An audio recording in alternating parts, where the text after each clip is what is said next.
देश को स्वतंत्र कराने में वैज्ञानिकों के योगदान को भुलाया नहीं जा सकता। श्रेयांश मंडलोई। पंडित गंगाधर शास्त्री स्मृति व्याख्यानमाला के अंतर्गत विज्ञान भारती ब्रज प्रांत द्वारा स्वतंत्रता आंदोलन में वैज्ञानिकों की भूमिका विषय एक दिवसीय संभाषण का आयोजन आगरा कॉलेज के सेमिनार हॉल में आयोजित किया गया, जिसमें मुख्य वक्ता के रूप में बोलते हुए विज्ञान भारती उत्तर प्रदेश के क्षेत्रीय संगठन मंत्री श्री श्रेयांश मंडलोई ने देश को स्वतंत्र कराने में भारत के वैज्ञानिकों की महत्वपूर्ण भूमिका पर प्रकाश डाला। हमारे देश के वैज्ञानिक अपनी वैज्ञानिक क्षमताओं के आधार पर अंग्रेज सरकार से हर स्तर पर मोर्चा लेते थे। उन्होंने कहा कि सदैव यही प्रचारित किया जा रहा है कि भारत में विज्ञान अंग्रेजों की देन है, जबकि भारत में वैदिक काल से ही विज्ञान एवं तकनीक का प्रयोग किया जाता रहा है। विमान शास्त्र, नाड़ी शास्त्र, ज्योतिष शास्त्र, खगोल शास्त्र, धातु शास्त्र, चिकित्सा शास्त्र आदि अनेक क्षेत्रों में हम विश्व में अग्रणी थे। प्रोफेसर पीसी रेने ने 1902 में बंगाल केमिकल्स की स्थापना की और द हिंदू केमिस्ट्री पुस्तक की रचना कर बताया कि हम रसायन के क्षेत्र में सदियों से जानते थे। उन्होंने देश में कई इंडस्ट्री भी स्थापित की। नाम बताए अपना क्या? मेरा नाम श्रेयांश है और मैं विज्ञान भारती का प्रदेश संगठन मंत्री आज आगरा प्रवास पर हूँ।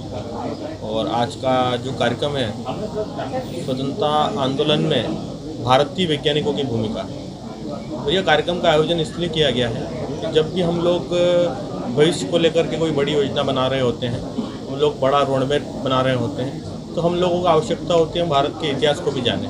और वो हमारा भारत का जो इतिहास है वो गौरवशाली इतिहास रहा है।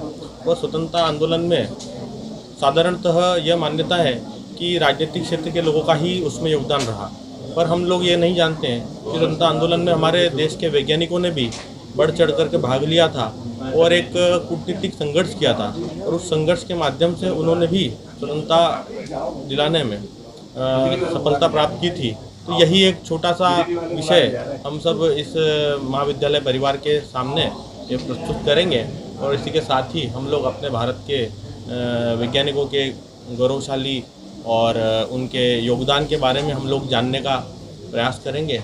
और हम लोग भविष्य को लेकर के कुछ कार्यक्रम की योजना हम लोग। महाविद्यालय अपने स्थापना के 200 वर्ष पूरे कर रहा है और पिछले सत्र से ही इस महाविद्यालय की इस स्थापना जयंती को और अधिक उपादेय बनाने के लिए पूज्य पंडित गंगाधर शास्त्री जी के नाम पर पंडित गंगाधर शास्त्री व्याख्यान माला भी हमने आरंभ की है। उस माला के अन्यतर सोपान के रूप में आज हमारे इस प्रांगण में विज्ञान भारती के हमारे संगठन मंत्री जी श्री श्रेयांश जी हम सब के बीच भारतीय स्वतंत्रता आंदोलन में विज्ञान की और वैज्ञानिकों की भूमिका को प्रस्तावित करेंगे, हम सबके सम्मुख रखेंगे।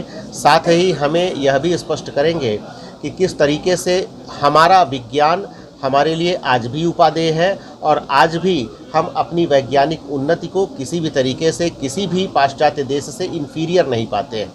बिना विज्ञान के सभ्यता की कल्पना असंभव है और हम दुनिया के प्राचीनतम सुसभ्य देशों में से एक हैं। ऐसे में निश्चित रूप से हमारी वैज्ञानिक परंपरा सर्वोत्कृष्ट रही है, सर्वोच्च रही है और आज भी हमारी वैज्ञानिक परंपराओं को भी आगे बढ़ाते हुए पाश्चात्य जगत ने उन्नति की है। हम थोड़े से पीछे इसलिए रह गए क्योंकि हम 200 वर्षों की एक गुलामी झेल के आगे बढ़े हैं, लेकिन हमारा पूर्ण विश्वास है कि जिस तरीके से हम लोग और हमारे युवा अपने प्रगति का परचम पूरे विश्व में लहरा रहे हैं, जो आप नासा जैसी प्रमुख संस्थाओं में भारतीयों की उपस्थिति से जान सकते हैं, ऐसी दशा में हमें अपने विज्ञान पर, अपने वैज्ञानिकों पर और अपनी विज्ञान परंपरा पर गर्व है। हम चाहेंगे कि हमारा प्रत्येक युवा हमारी इस विज्ञान परंपरा को जाने और उसे और अधिक आगे बढ़ाए, उसका पूरे विश्व में संवाहक बने।